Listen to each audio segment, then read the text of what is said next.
Hello friends, welcome on my channel. हमने एक series start किया है जिसमें हम 10 एमसीक्यू डेली बेसिस पे रिवाइज कर रहे हैं टॉपिक वाइज। और अभी जो है जनरल साइंस में बायोलॉजी का टॉपिक चल रहा है और हमने फिजिक्स और केमिस्ट्री का रिवीजन कर लिया है। अगर आपने वो लेक्चर्स नहीं देखे हैं तो आप मेरे प्लेलिस्ट में जाके देख सकते हैं। और ये जो है बायोलॉजी का 23rd क्लास है।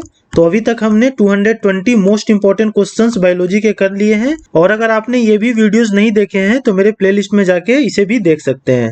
तो बिना देर किए हम स्टार्ट करते हैं डेली एमसीक्यू 10 का दम। तो फर्स्ट क्वेश्चन देखते हैं हम। Which of the following parts of human brain is the regulating centre for swelling and vomiting? हमारे ब्रेन का कौन सा ऐसा पार्ट है जो रेगुलेट करता है स्वेलिंग, मतलब जो भी चीज हम निगलते हैं वो, या वोमिटिंग, और जो वोमिटिंग हम करते हैं वो कौन सा पार्ट है ह्यूमन ब्रेन का जो ये दोनों को रेगुलेट करता है? तो ऑप्शन है आपके सामने सेरिबेलम, सेरिब्रम, मेडुला ऑब्लोंगाटा और पोन्स। तो इसका सही आंसर क्या होगा? Option C, medulla oblongata.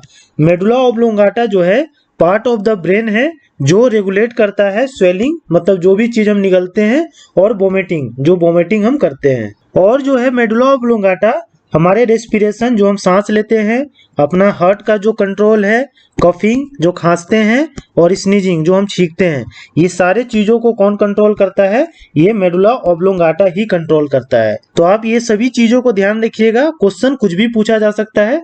Swelling, vomiting इसमें पूछा है, हो सकता है रेस्पिरेशन एंड हार्ट कंट्रोल पूछ दे, कभी कफ एंड स्नीजिंग पूछ दे। तो ये सारी चीजों को आप ध्यान रखिएगा कि मेडुला ऑब्लोंगाटा जो है वो हमारे ह्यूमन ब्रेन का पार्ट है और ये सारी चीजों को ये कंट्रोल करता है। क्वेश्चन नंबर 2 देखते हैं हम। Largest part of human brain is? हमारे ब्रेन का सबसे लार्जेस्ट पार्ट कौन सा होता है? तो ऑप्शन है आपके सामने सेरिबेलम, सेरिब्रम, मिड ब्रेन या नन ऑफ दीज। तो इसका सही आंसर क्या होगा? Option B, cerebrum. सेरिब्रम जो है हमारे ब्रेन का सबसे लार्जेस्ट पार्ट होता है। आप इस फिगर में देखिए, ये जो है ये पूरा सेरिब्रम है, ठीक। तो ये देखिए सबसे लार्जेस्ट पार्ट है ये ह्यूमन ब्रेन का। क्वेश्चन नंबर 3 देखते हैं हम। Centre of reflex action? Reflex action का सेंटर कौन सा होता है?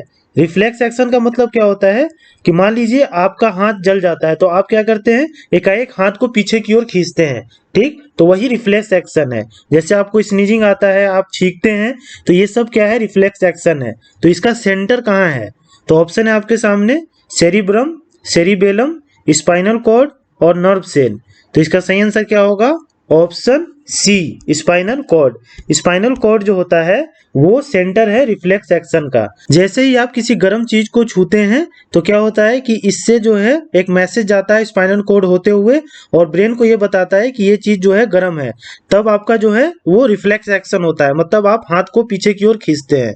तो ये जो मैसेज है ब्रेन तक पहुंचाता कौन है? स्पाइनल कॉर्ड पहुंचाता है। तो इसीलिए इसे सेंटर ऑफ रिफ्लेक्स एक्शन कहा गया है। क्वेश्चन नंबर 4 देखते हैं हम। The old and worn out red blood corpuscles are destroyed in? Red blood corpuscles जो पुराने हो गए हैं या जो खराब हो गए हैं वो कहाँ पे जाके डिस्ट्रॉय होते हैं? तो ऑप्शन है आपके सामने बोन मैरो, स्प्लीन, लीवर और स्टोमक। तो इसका सही आंसर क्या होगा? Option B, spleen. ये जो ओल्ड और worn out red blood corpuscles हैं ये कहाँ डिस्ट्रॉय होते हैं? जाके स्प्लीन में। और स्प्लीन को हिंदी में प्लीहा कहा जाता है। और रेड ब्लड कॉर्पोसल्स जो है यहाँ जाके डिस्ट्रॉय होते हैं, इसीलिए रेड ब्लड कॉर्पोसल्स का ये कब्रिस्तान भी कहा जाता है। स्प्लीन को रेड ब्लड कॉर्पोसल्स का कब्रिस्तान भी कहते हैं, क्योंकि रेड ब्लड कॉर्पोसल्स जो है वो जाके यहाँ पे डिस्ट्रॉय होते हैं, जो पुराने हो गए हैं या जो खराब हो गए हैं।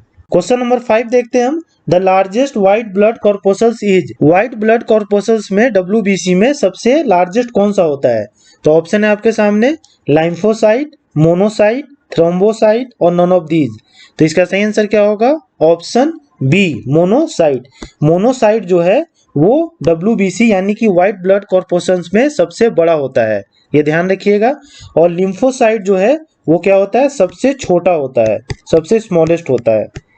तो आप केवल जो सबसे बड़ा है वो ध्यान रखिए, मोनोसाइट, और सबसे छोटा जो है वो कौन सा है? लिम्फोसाइट। इस फिगर में देखिए, ये है मोनोसाइट और ये है लिम्फोसाइट। क्वेश्चन नंबर 6 देखते हैं हम। Yellow colour of urine is due to presence of? Yellow colour जो होता है हमारे पेशाब का वो किसके प्रेजेंस से होता है? तो ऑप्शन है आपके सामने यूरोक्रोम, ब्लड, कोलेस्ट्रॉल और बाइल। तो इसका सही आंसर क्या होगा? Option A urochrome.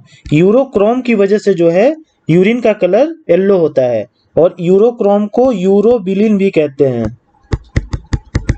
और अभी मैंने आपको बताया कि जो स्प्लीन होता है मतलब प्लीहा जो होता है उसमें रेड ब्लड सेल्स जो होते हैं, रेड ब्लड कॉर्पोसल्स, वो जाके वहां पे डिस्ट्रॉय होते हैं जो ओल्ड या वर्न आउट हो गए हैं।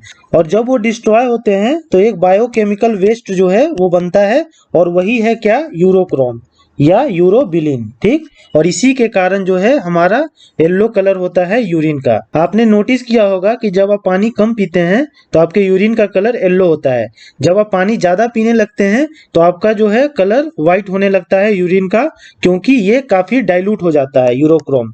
काफी जब डाइल्यूट हो जाता है तो हमें व्हाइट दिखता है, और ये जब डाइल्यूटेड नहीं रहता है तो हमें पेशाब का कलर जो है वो क्या होता है, येलो दिखता है। आई होप आपको ये समझ में आ गया होगा। एक बार मैं फिर से बता देता हूँ कि जो स्प्लीन है, प्लीहा है, उसमें रेड ब्लड कॉर्पोसल्स जो हैं वो क्या होते हैं, डिस्ट्रॉय होते हैं। तो उससे जो है एक बायोकेमिकल वेस्ट निकलता है जिसे हम यूरोक्रोम कहते हैं या यूरोबिलिन कहते हैं, और इसकी वजह से जो है हमारे यूरिन का कलर जो है वो येलो होता है। क्वेश्चन नंबर 7 देखते हैं हम।